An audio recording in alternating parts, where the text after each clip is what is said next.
Alors bonjour à tous et bienvenue dans cette nouvelle vidéo. Donc nous allons parler des addictions sexuelles. Bien entendu, c'est un sujet qui m'a été fort demandé par plusieurs personnes et je comprends parfaitement que ce sujet puisse poser question. Effectivement, quand on est dans l'ordre du couple, puisque évidemment quand on parle de façon sexuelle de quelqu'un, généralement on est dans le cadre du couple. Maintenant ça peut être aussi par rapport à ses parents, l'enfant qui verrait des ébats sexuels de la part de ses parents.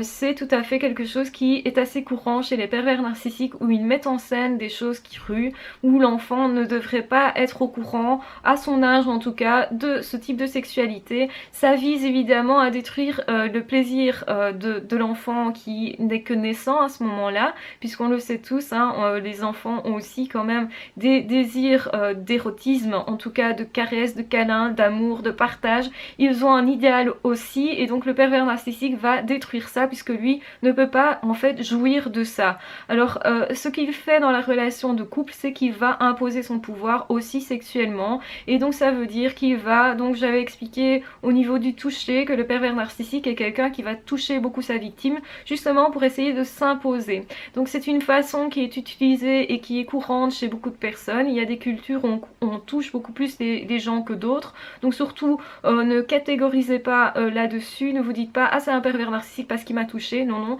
mais soyez conscient que plus on vous touche et plus effectivement on peut avoir du pouvoir sur vous et ça dépend évidemment quel type d'attouchement. Il y a des gestes qui sont rassurants, qui sont consolateurs. Quand vous êtes triste, quelqu'un qui va mettre sa main sur votre épaule, ça va être courage, c'est ça que ça signifie, ou qui va taper sur votre épaule. Quelqu'un qui va vous mettre la main aux fesses, au sein, etc. Pour les femmes, c'est quand même des comportements qui sont quand même habituels et presque acceptés dans la société. Donc la plupart des femmes ont déjà vécu ça. Je ne suis pas une exception à la règle, j'ai vécu ça adolescente, même plus vieille d'ailleurs. Voilà, je vous avoue que j'ai même déjà couru après un gars dans un parc parce qu'il avait essayé de me soulever ma jupe, donc là il a eu plus peur que moi. Mais je veux dire par là que toutes les femmes ont déjà eu des gestes un peu déplacés en tout cas. Il suffit d'avoir déjà été en soirée avec quelqu'un qui était un peu bourré et voilà, on essaye de vous coller un petit peu. Ça arrive à tout le monde, on va dire que c'est plus ou moins acceptable jusqu'à une certaine limite et c'est justement là le problème. Le pervers narcissique n'a pas de limite. Le but est justement de dépasser ces limites là et d'imposer son pouvoir, son bon vouloir, et en fait tout ce qui ne vous conviendra pas va être proposé par le pervers narcissique. Donc je reviens tout de suite dans les déviances sexuelles du pervers narcissique. Le pervers narcissique, il va, déjà comme je le disais, il va parfois faire en sorte que les enfants le voient nu, tout simplement. Donc par exemple, si l'enfant est de sexe opposé, eh bien on va montrer à l'enfant ce qu'il ne devrait pas voir à cet âge-là, à savoir les parties sexuelles principalement. Et donc justement, plus l'enfant va mentionner que ça le dérange et plus le pervers narcissique va rejouer cette scène-là parce que, eh bien, il s'en délecte bien sûr, il se délecte du fait d'avoir un pouvoir sur l'autre et de faire justement ce qui ne convient pas à l'autre. C'est ce qui le fait exister, rappelons-le. Donc ensuite, évidemment, nous avons... Ça peut aller très loin au départ, le couple classique, on va dire homme-femme. Ça peut être aussi pas du tout, comment dire, ça peut être homo également. C'est pas toujours non plus des couples hétéros. N'oublions pas que les homosexuels peuvent tout à fait tomber sur un pervers narcissique et vivre ce genre de choses. Il n'y a pas de limite à ce niveau-là. Le pervers narcissique n'en a pas en fait. Et il peut très bien avoir, donc en étant homme, avoir eu une relation avec une femme et ensuite avoir eu une relation avec un homme, tout simplement parce que c'était une victime intéressante. Peu importe le sexe, il ne s'arrête pas à ça et il va déterminer que cette personne-là, il peut le manipuler, donc c'est intéressant et devenir tout à fait homosexuel à ce moment-là ou bi, et ou alors obliger l'autre à l'être, à devenir homo, alors que l'autre à la base ne l'était pas. On le sait, la victime est vraiment dénaturalisée, elle est vraiment portée dans une région qui est loin d'elle-même et c'est le but du pervers narcissique. Il essaye en toute conscience, enfin la plupart du temps il est quand même conscient de ça, de faire en sorte que la victime se perde le plus possible, se détache le plus possible, s'éloigne le plus possible de ce qu'elle est à la base. Et donc qu'est-ce qu'on va retrouver dans ce type de relation? Eh bien évidemment on va pousser par exemple la victime à devenir homo, ou à faire des partous, ou à avoir des pratiques en fait qu'elle n'aurait pas souhaité. C'est surtout le fait de ne pas le souhaiter. C'est pas comme dans un couple classique où on peut proposer des choses un petit peu décalées à l'autre, mais on le fait généralement dans le respect, et si cet autre-là n'en veut pas, généralement ça s'arrête. Quand la personne dit non, eh bien c'est non. Ça s'arrête là, généralement. Quand c'est un couple classique, même qui ont des petites pratiques, on va dire, un petit peu décalées, du moment qu'il y a le respect qui est là, que les deux sont en accord, enfin c'est toujours le fait que chacun doit donner son accord à l'autre, et ici le pervers narcissique va l'obtenir de façon tacite. En fait ce n'est pas un réel accord, tout est biaisé dans la relation, et c'est ça le problème, c'est que donc le pervers narcissique va imposer soit des abstinences de plus ou moins longue durée à l'autre quand il sait que cette personne là justement est sexuellement attirée ou a besoin donc vous avez des personnes qui ont plus besoin de sexe que d'autres, et vous avez des périodes dans lesquelles vous avez éventuellement plus besoin que d'autres. Donc au lieu de respecter le rythme naturel de l'autre, il va casser ça, il va aller à l'encontre, complètement à l'encontre. Donc si l'autre a envie, on se refuse, et si au contraire l'autre n'a pas envie, on le force. C'est le pervers narcissique qui va consciemment, plus ou moins, violer son conjoint. Et l'autre va dire non, non, non, je veux pas, non, j'ai pas envie, non, je ferai pas ça, non, attends, arrête, enfin. Et malgré tout, l'autre, lui, donc le pervers, va essayer de convaincre que mais non, tout le monde fait ça, c'est normal, tu dois te laisser faire. Donc il n'y a pas de respect de l'autre, on essaye toujours de dépasser les limites, et enfin, évidemment, ça peut aller très loin, ça peut aller aussi à introduire dans le couple une autre personne dont on ne veut pas, hein, donc ça devient des sexualités à 3, 4, ou carrément des partous. Ça peut être aussi une sexualité qui va dériver complètement par rapport aux enfants, ça peut devenir de la pédophilie, donc il faut vraiment faire attention, les pervers narcissiques, dans le fait qu'ils ne respectent rien ni personne, mis à part leur propre désir, et qu'ils ne valident pas l'autre comme étant un sujet, qu'ils l'utilisent comme un objet. Ça peut dériver de toutes les façons possibles, et je laisse vraiment l'ouverture à tous les possibles. De toute façon, comme je le disais, un pervers narcissique n'est pas du tout quelqu'un de normal, avec une relation normale, il n'y a rien de normal là-dedans, donc forcément la sexualité ne l'est pas non plus. Alors ça peut être aussi une sexualité qui va être faite à base de coups, où l'autre va prendre des coups, des bleus, des morsures, des griffures exagérées, et le pervers narcissique va faire croire que c'était pas voulu, c'était pas fait exprès, ou que c'était juste de l'excitation. En fait, oui, il est excité, mais pas vraiment excité sexuellement, vraiment, c'était plutôt de la violence qui s'exprime enfin, et dans lequel il trouve un moyen de l'exprimer sous le couvert justement d'une prétendue sexualité. Et parfois, vous avez d'ailleurs toute une série de coups, etc.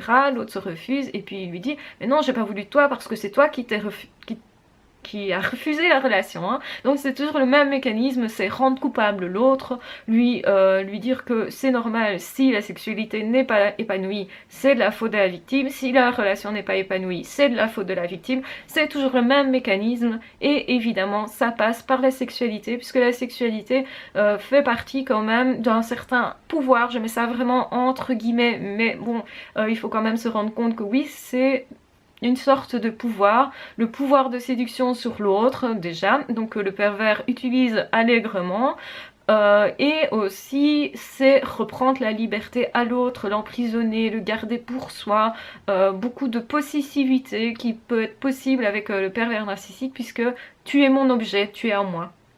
C'est vraiment ça le message donné, voilà, donc ça c'est plutôt tragique à vivre, et plus ça va être vécu longtemps, et plus la personne peut se dire mais au fond moi je n'aime pas tout ce qui est sexuel. Et en fait c'est pas ça qui s'est passé, c'est simplement que la relation était néfaste pour la personne, et que donc la personne s'est dit mais non, moi je n'aime pas le sexe.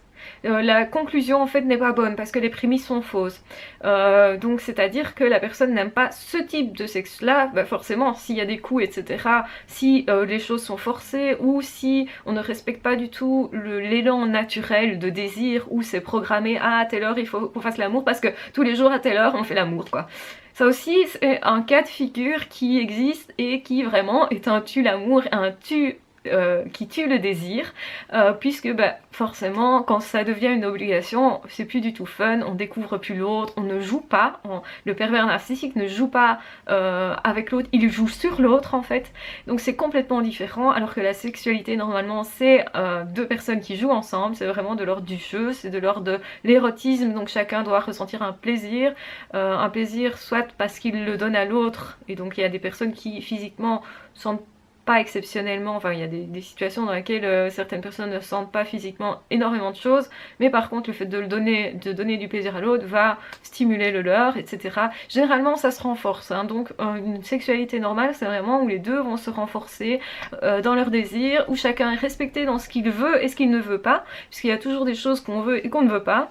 Il y a des choses qui sont de l'ordre du fantasme et qui doivent rester d'ailleurs de l'ordre du fantasme, et il y a des choses par contre que l'on peut s'arranger tous les deux pour justement les mettre en place, en scène, etc. Donc la sexualité doit être un partage, comme l'est la relation tout simplement. Il n'y a rien de différent entre la sexualité et le relationnel. C'est exactement la même chose. Si on respecte l'autre au niveau relationnel, logiquement au niveau sexuel, on va le respecter aussi. Tout simplement parce qu'on l'identifie comme un sujet, qui a des ressentis, qui a des émotions, et éventuellement on a envie de partager ces ressentis, ces émotions-là, et on espère qu'on va être sur la même longueur d'onde au même moment, puisque c'est comme ça qu'on va avoir une sexualité épanouie. Pervers narcissique se met toujours à contre-courant dans tout, il va identifier correctement le désir de l'autre, donc il est assez lucide sur le désir de l'autre, mais par contre il va le faire pour le contrecarrer. Donc c'est aussi les personnes qui vont faire voir aux petites filles des accouchements atroces en leur disant tu vois quand tu seras grande tu vas vivre ça. La petite fille va se dire merde moi le sexe finalement peut-être que je vais pas trop y aller parce que si c'est vivre ça ça n'a pas l'air trop marrant, et donc évidemment on montre le côté le plus glauque et tout ça. Donc vous avez des parents qui font ça par rapport à leurs enfants pour les dégoûter, pour essayer justement qu'il n'ait pas une sexualité épanouie, une relation épanouie, parce que eux ne sont pas capables d'avoir des relations épanouies, d'amour, d'acceptation de l'autre et de partage, puisque on est vraiment dans le partage aussi au niveau sexuel, alors que ça soit sexuel ou non, peu importe, on le sait tous, avec les années qui passent, ben, parfois le désir s'attise, ou au contraire parfois il s'endort un peu, et ça fait partie de l'histoire des couples de chacun.